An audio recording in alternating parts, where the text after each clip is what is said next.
mengajarku. Sun Gokong, kau mengacau kayangan. Aku diperintahkan untuk...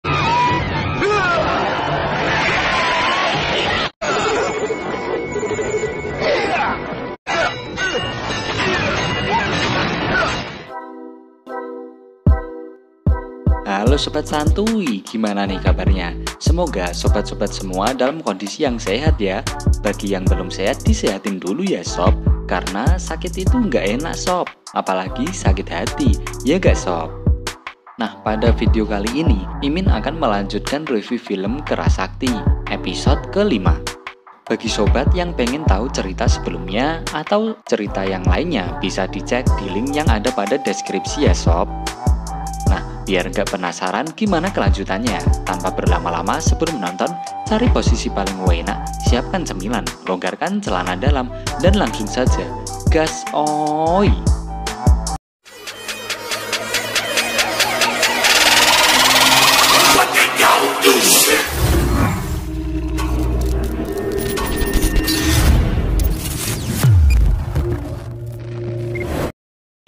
Di Istana Kayangan, Kaisar Langit memarahi para dewa yang sebelumnya telah bersenang-senang dan mengganggu ketenangan di Kayangan bersama Sun Gokong.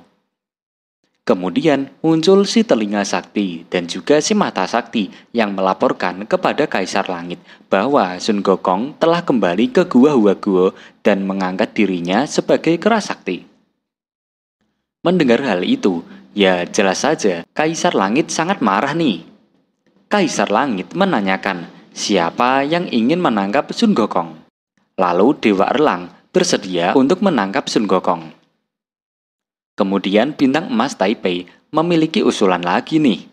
Karena Sun Gokong lahir dari hawa langit dan bumi, berilmu tinggi, bahkan sudah menjadi dewa. Dan ia sudah melebihi batas aturan langit. Jika ingin membasminya, itu akan menyebabkan kerugian yang sangat besar untuk mereka. Ia mengatakan jika Sun Gokong melanggar aturan karena ia berasal dari hewan. Dia polos, dia tidak punya tata krama, tetapi dia tidak jahat. Bintang Emas Taipei menyarankan agar Kaisar Langit merestui gelarnya saja. Namun di sini Dewa Erlang terus berambisi ingin membunuh Sun Gokong. Kemudian Bintang Emas Taipei mengatakan jika gelar yang ia maksud adalah hanya gelar semata, tanpa ada jabatan di belakangnya, dan gelar itu pun hanya untuk menyenangkannya saja, agar tidak mengacau Kayangan. Jika hal itu terjadi, maka Bintang Emas Taipei sangat yakin jika Sun Gokong akan merasa bersyukur atas pemberian gelar itu, dan dengan demikian peperangan pun tidak mungkin terjadi. Menurutnya, Sang Pencipta sudah memberikan Sun Gokong kehidupan. Jika dihukum mati, maka tidak adil baginya. Ia mengusulkan agar Sun Gokong diawasi oleh dua dewa dan untuk mengajarkannya tentang tata krama. Setelah dipikir-pikir sejenak, Kaisar Langit pun menyetujuinya. Sun Gokong akan diresmikan gelarnya itu, bahkan ia akan diberikan sebuah istana. Kemudian Taipei pergi ke Gunung Huaguo untuk menemui Sun Gokong. Ia pun memberikan petuah kepada Sun Gokong bahwa gelar si Raja Kerasakti akan diresmikan dan diberi jabatan oleh Kaisar Langit. Bahkan, ia akan diberikan sebuah istana di Kayangan. Mendengar hal itu, Sun Gokong sangat senang sekali nih. Sesampainya di istana Kayangan, Sun Gokong disambut oleh kedua dewa yang akan mengawasinya, yaitu Dewa Anjing dan juga Dewa Linjing. Bintang Emas Taipei yang merasa tugasnya sudah selesai, ia pun berpamitan untuk pergi, namun ia dicegah oleh Sun Gokong karena ia ingin mengajak Bintang Emas Taipei untuk minum arak terlebih dahulu. Namun Taipei beralasan jika tugasnya masih banyak, ia pun meninggalkan Sun Gokong dan berkata jika esok hari akan datang ke istana Sun Gokong lagi untuk berkunjung. Selanjutnya, kedua dewa menyuruh Sun Gokong untuk mandi dan juga berganti pakaian. Kini Sun Gokong terlihat sangat gagah nih saat memakai pakaian yang diberikan oleh kedua dewa itu. Ia pun sangat menyukai pakaian itu. Ternyata pakaian itu adalah pemberian dari Kaisar Langit. Sun Gokong menanyakan tugas apa yang harus dilakukan ia pada hari ini. Lalu kedua dewa itu menjawab, jika hari ini Sun Gokong harus belajar tata krama, apalagi saat menghadapi kaisar di istana. Kedua dewa itu lalu mempraktekkan bagaimana caranya adab saat menemui kaisar langit. Setelah ditunjukkan caranya, kemudian Sun Gokong disuruh untuk mempraktekkan apa yang telah dicontohkan oleh kedua dewa itu. Namun bukannya mempraktekkan nih, Sun Gokong malah pergi dengan awan kintonya. Ternyata ia menemui dewa-dewa yang lainnya yang sebelumnya menjadi teman bermain Sun Gokong. Namun berbeda dengan keadaan yang sebelumnya. Kini para dewa itu terlihat ketakutan dan berlarian saat bertemu dengan Sun Gokong. Kemudian Sun Gokong tak habis akal. Ia mendatangi tempat berkumpulnya para dewa. Namun lagi-lagi para dewa itu beralasan agar mereka tidak diajak main oleh Sun Gokong. Pada akhirnya tak ada satupun dewa yang bisa menemani Sun Gokong untuk bermain. Lalu karena curiga, Sun Gokong mencegah satu dewa. Dewa itu juga beralasan ingin menemui Kaisar Langit. Tapi Sun Gokong tahu jika ia berbohong. Karena sangat ketakutan, dewa itu mengatakan yang sejujurnya nih, bahwa saat ini ada pesta buah persik di kediaman Mahadewi. Namun Sun Gokong sendiri tak diundang. Kemudian Sun Gokong pun mengajak dewa itu untuk pergi bersama-sama. Namun dewa itu langsung menghadang Sun Gokong. Ia memohon agar Sun Gokong tidak pergi ke sana. Lalu dewa itu akan mengatakan yang sejujurnya apa yang terjadi. Ia pun membeberkan semuanya dan mengatakan jika kaisar menyuruh para dewa agar tidak bergaul dengan Sun Gokong. Mendengar itu, Sun Gokong sangat marah nih. Dewa itu sangat ketakutan dan memohon agar Sun Gokong tidak bercerita jika ia mendapatkan informasi itu dari dewa yang ia temui saat ini. Sun Gokong yang sangat marah dan kesal mengeluarkan toya sakti miliknya, dan ketika ia ingin memukul kedua dewa yang mengawasinya itu, muncullah Dewa Erlang yang menghadang pukulan dari Sun Gokong. Dewa Erlang pun bertanya, mengapa Sun Gokong berani memukul kedua dewa yang diperintahkan untuk mengawasi Sun Gokong. Lalu Sun Gokong berkata, jika ia tidak takut pada Kaisar Langit. Ia juga mengatakan jika kedudukannya saat ini lebih tinggi, namun Dewa Erlang mengatakan jika ia salah mengira jika gelar Sun Gokong itu lebih tinggi. Padahal itu hanya gelar belaka atau tidak nyata. Mendengar itu, Sun Gokong sangat marah. Mereka pun hampir saja bertarung. Lalu muncullah Taipei. Sun Gokong pun mendesak Taipei untuk mengatakan yang sejujurnya tentang perkataan yang diucapkan oleh Dewa Erlang. Taipei pun membenarkan perkataan dari Dewa Erlang. Sun Gokong pun memutuskan untuk pergi dari kayangan. Namun Taipei sangat memohon kepada Sun Gokong. Jika Sun Gokong pergi begitu saja, maka Taipei akan dihukum mati. Ia pun meminta belas kasihan kepada Sun Gokong. Taipei pun menyuruh Sun Gokong untuk pergi ke istananya dan hidup tenang di sana. Di kediamannya, Sun Gokong yang sangat kesal, ia membuat kedua dewa yang mengawasinya itu tak bisa bergerak. Lalu, dia memiliki sebuah ide. Tongkat bajanya diubah menjadi panjang sampai menyentuh bumi. Rakyat-rakyat Sun Gokong pun naik ke kayangan. Mereka semua bersenang-senang di istana Sun Gokong. Mereka pun bermain dan juga memakan makanan yang ada di istana itu. Bahkan ia melempari buah-buahan ke kedua dewa itu. Sun Gokong pun memiliki ide lain. Ia merubah rakyatnya menjadi sebuah bulu-bulu. Kemudian Sun Gokong berangkat ke pesta buah persik Mahadewi. Sun Gokong lalu membuat orang-orang di sana tidak bisa bergerak. Kemudian ia mengundang rakyat-rakyatnya untuk mencuri makanan yang ada di sana. Di sisi lain, para dewa berkumpul di istana kayangan. Kaisar Langit sangat marah karena Sun Gokong telah mengacau pesta buah persik Mahadewi dan juga istana kayangan. Kaisar Langit pun menyuruh Dewa Erlang untuk bersiap-siap.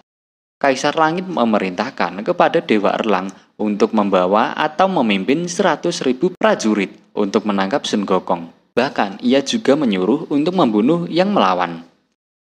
Keesokan harinya, Sun Gokong dan rakyatnya bertemu dengan Dewa Erlang beserta pasukannya.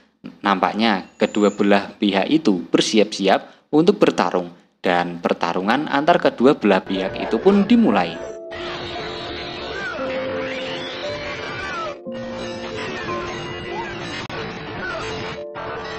Nampaknya pasukan Kayangan lebih mendominasi nih. Rakyat-rakyat Sun Gokong terlihat kewalahan melawan pasukan. Dewa Erlang mengatakan jika sebelumnya saat ia bertarung dengan Sun Gokong, ia hampir saja menang. Namun Sun Gokong sangat licik. Sun Gokong pergi entah kemana. Dewa Erlang menghadap Kaisar Langit, berniat untuk meminjam cermin agar bisa mengawasi semua tingkah laku Sun Gokong. Kaisar Langit pun mengeluarkan cermin yang diminta oleh Dewa Erlang. Saat dilacak keberadaannya, Sun Gokong kini berada di istana Dewa Erlang. Dengan cerdiknya, Sun Gokong menyamar menjadi Dewa Erlang dan ingin mengacaukan istana milik Dewa Erlang. Saat masuk ke sebuah ruangan, Sun Gokong yang menyamar menjadi Dewa Erlang disambut oleh kedua dewa yang sebelumnya berwujud sebuah patung. Ia menanyakan apakah ada berita baru kepada kedua dewa itu. Salah satu dewa memberikan informasi jika umat mereka masih setia. Ia juga memberitahukan jika ada seorang wanita yang memohon jika dirinya ingin mendapatkan jodoh. Wanita itu sangat baik hati, sangat pandai dan juga sangat berbakti. Namun, Sun Gokong yang berwujud Dewa Erlang menyuruh agar dewa tersebut mengatur wanita yang diinformasikan tadi agar tidak menikah, tidak mempunyai anak, dan menjadi pengemis sampai tua. Bahkan kalau bisa dibuat yang lebih parah lagi. Mendengar itu, kedua dewa memberontak atas keputusan dari atasannya itu. Namun Sun Gokong yang berwujud Dewa Erlang itu mengatakan jika tidak sepantasnya kedua dewa itu melawan dirinya. Kemudian dewa itu memberikan informasi lagi bahwa ada seorang tuan tanah yang kaya raya yang sering melakukan tindakan yang tidak terpuji. Ia datang dan memohon agar usianya bertambah panjang. Lalu Sun Gokong pun memerintahkan agar dewa itu memberikan umur kepada tuan tanah itu 1000 tahun, harta yang melimpah, anak yang banyak, dan kelak anaknya akan menjadi pejabat. Kedua dewa itu pun semakin bingung karena yang baik malah bernasib buruk, sedangkan yang jahat malah bernasib baik. Sun Gokong pun menyuruh kedua dewa itu untuk patuh padanya dan menyuruhnya untuk pergi dari istana. Tidak lama berselang, Dewa Erlang yang asli datang ke istananya. Ia pun memarahi kedua dewa itu karena tidak mengenali tuannya sendiri. Dewa Erlang memberitahukan jika yang di dalam adalah Sun Gokong dan ia sudah merubah bentuknya menjadi mirip dengannya. Kedua dewa itu menceritakan apa yang telah terjadi jika Sun Gokong menyuruhnya untuk merubah nasib seseorang, namun nasib itu tidak masuk akal dan tidak bisa dinalar. Dewa Erlang yang mendengarnya pun sangat marah nih. Sesampainya di dalam, ternyata kuil Dewa Erlang sudah diporak-porandakan oleh Sun Gokong. Mereka pun keluar untuk bertarung lagi. Pada akhirnya, Sun Gokong dikepung oleh 100.000 pasukan. Sun Gokong sendiri tidak takut nih dan akan menghajar semua pasukan Kayangan. Namun seorang dewa menunjukkan sebuah pusaka pagoda yang isinya adalah rakyat-rakyat dari Sun Gokong. Dewa itu mengatakan jika Sun Gokong tidak mau bertobat, maka ia akan membakar pagoda itu dan akan membakar juga semua rakyat-rakyatnya. Sun Gokong yang tak memiliki pilihan lain, ia pun menyerahkan dirinya. Sun Gokong yang tertangkap pun dibawa ke istana Kayangan untuk menemui Kaisar Langit. Kemudian Sun Gokong yang tahu jika dirinya akan dihukum, ia memohon kepada Kaisar Langit untuk melepaskan rakyatnya dari pagoda itu. Ia memberi penjelasan jika semua yang ia lakukan tidak ada kaitannya dengan rakyatnya. Rakyatnya itu tidak berdosa, itu semua kesalahan dari Sun Gokong.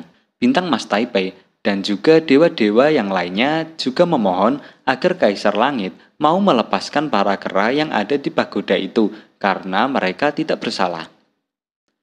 Kali ini Dewa Erlang sependapat dengan Bintang Mas Taipei. Kemudian Kaisar Langit menyuruh pengawal istana untuk melepaskan para kera ke Gunung Huaguo. Sedangkan untuk Sun Gokong, ia akan dipancung untuk membayar semua perbuatan yang ia lakukan selama ini. Lalu tiba saatnya Sun Gokong akan dipancung. Senjata yang digunakan untuk memancung Sun Gokong ternyata tidak mempan dan malah patah. Kemudian perwira mengeluarkan sebuah golok yang lebih tajam dan lebih besar lagi. Betapa terkejutnya Kaisar Langit yang melihat Sun Gokong masih hidup, bahkan tidak kesakitan. Seorang perwira pun mengatakan tubuhnya tidak bisa dirusak. Kemudian orang tua Kaisang memiliki usulan.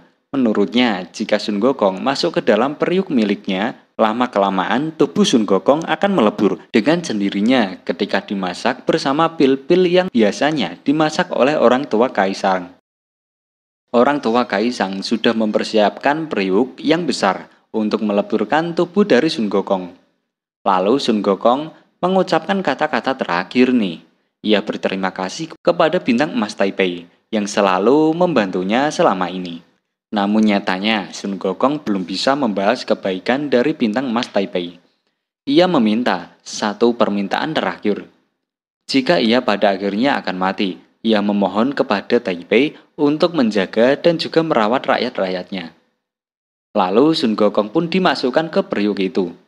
Sun Gokong yang terkenal sangat sakti dan tidak pernah takut, namun nyatanya ia sangat takut dengan api. Di dalam sana, Sun Gokong menemukan sebuah pil emas yang telah dimasak selama 300 tahun. Tak terasa, 7 minggu berlalu, Sun Gokong berada di periuk orang tua Kaisang. Ia pun memerintahkan untuk membuka periuk miliknya, dan ia yakin jika Sun Gokong sudah lebur tubuhnya karena dimasak selama 7 minggu di periuk itu. Namun betapa terkejutnya mereka melihat Sun Gokong yang tak sedikit pun lebur oleh periuk itu. Ternyata Sun Gokong telah menelan pil emas yang selama ini orang tua Kaisang lebur di periuk itu, sehingga kekuatan Sun Gokong semakin bertambah. Ia pun keluar dari istana tersebut. Ia sangat murka dan memporak-porandakan istana langit. Sun Gokong lalu menunjuk dirinya sendiri sebagai kaisar yang baru, sedangkan Kaisar Langit yang juga sangat murka kepada Sun Gokong, ia pun mengatakan jika ia takkan pernah mengampuni Gokong. Sun Gokong mengatakan bahwa dia tidak takut, bahkan dia yakin tak ada seorang pun yang bisa menangkapnya. Namun tak lama berselang, ada sebuah simbol raksasa yang bisa menangkap Sun Gokong. Dan film pun